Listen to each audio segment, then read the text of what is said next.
Salut les amis, j'espère que vous allez bien. Donc aujourd'hui, on va parler sécurité avec l'angle de 30 degrés. Donc, je suis posté ici. On peut voir du orange là-bas. C'est un ami, bon c'est une mise en scène bien sûr. C'est un collègue chasseur, un voisin.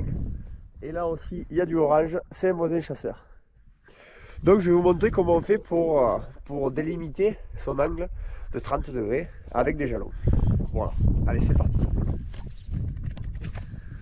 Donc, vous êtes là, vous êtes posté.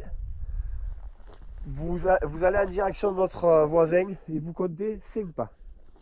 1, 2, 3, 4, 5. Une fois que vous avez fait 5 pas, à la perpendiculaire, vous faites 3 pas. 1, 2, 3. Donc là, vous avez votre angle. L'angle de 30. C'est-à-dire que vous n'aurez pas le droit de tirer le gibier après ce jalon.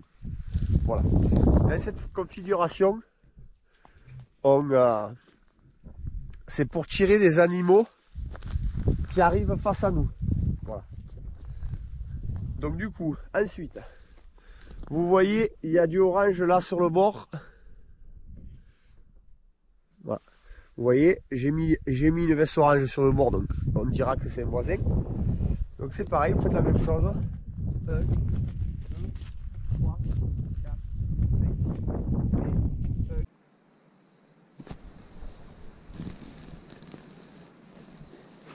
Donc voilà, vous avez fait votre angle de 30 degrés des deux côtés. Donc hop, je vais tourner normalement, donc on va pouvoir voir les deux angles. Voilà, vous avez les angles. Donc dans cette configuration, on tire des animaux rentrants. On a le droit de tirer de la traque. Donc voilà, là vous pouvez tirer et quand ça passe ça, vous tirez plus. Quand ça passe ça, vous tirez plus. Pourquoi c'est important? Il faut savoir que 1/3 des accidents, tout confondu à la chasse en France, sont dus à un non-respect de cet angle. Donc c'est quand même très important. Donc c'est pour ça qu'à partir de l'année prochaine, il faudra qu'on matérialise notre angle avec des jalons. Et ça sera obligatoire et du coup ça sera verbalisable si on ne l'a pas fait. Voilà. Sauf que là, il y a une erreur. Je vais vous expliquer pourquoi. J'ai pris mon angle par rapport à mon voisin. Sauf que là, j'ai fait exprès de garer mon véhicule. Il est après mon voisin. Donc il faut savoir que l'angle, c'est par rapport à son voisin, une habitation ou alors une voiture. Donc il faut que je refasse mon angle. Donc je suis posté pareil. Au lieu de viser mon voisin, je vise la voiture et le bout de la voiture. Donc 1, 2, 3, 4, 5. 1, 2, 3. Donc là on est là. Donc voilà. Donc ça peut paraître pas grand chose, mais c'est comme ça, c'est la loi. Donc en tant que chasseur responsable et en tant que passionné, on a envie que la chasse perdure dans le temps. Donc eh bien, on doit être à cheval sur la sécurité. Vous attendez le début de signal de battu. Et ensuite, vous pouvez chercher votre arme et vous pouvez tirer un animal dans cette zone-là. Voilà. Et là, c'est interdit. Voilà. Après, j'aurais pu faire la même chose en disant que je chasse derrière. Et du coup, mon angle est comme ça. Et si vous êtes à un poste où vous avez le droit de tirer dans la traque et derrière vous, il vous faut faire vos 4 angles. C'est-à-dire que vous faites pareil, 1, 2, 3, 5 pas et 3 pas, et pareil de l'autre côté. Voilà. Moi, dans ma commune, on autorise souvent les tirs dans la traque parce qu'il y a souvent des tirs dans des miradors. Le terrain n'est pas place, on n'est pas en plaine, c'est vallonné. Donc on autorise le tir dans la traque, pas très loin non plus. Donc c'est pour ça qu'on peut avoir le cas où on peut tirer devant ou derrière, mais dans ces cas-là, il faudra faire 2 angles, enfin 4 angles de tir et pas 2. Il faudra poser 4 jalons. Voilà. Donc j'espère que cette vidéo vous aura plu. Nous, on chasse encore en mars. Ça fait plus de 10 ans maintenant qu'il y a la prolongation en mars, mais vous savez bien que la problématique de mon village, c'est qu'il y a beaucoup de dégâts.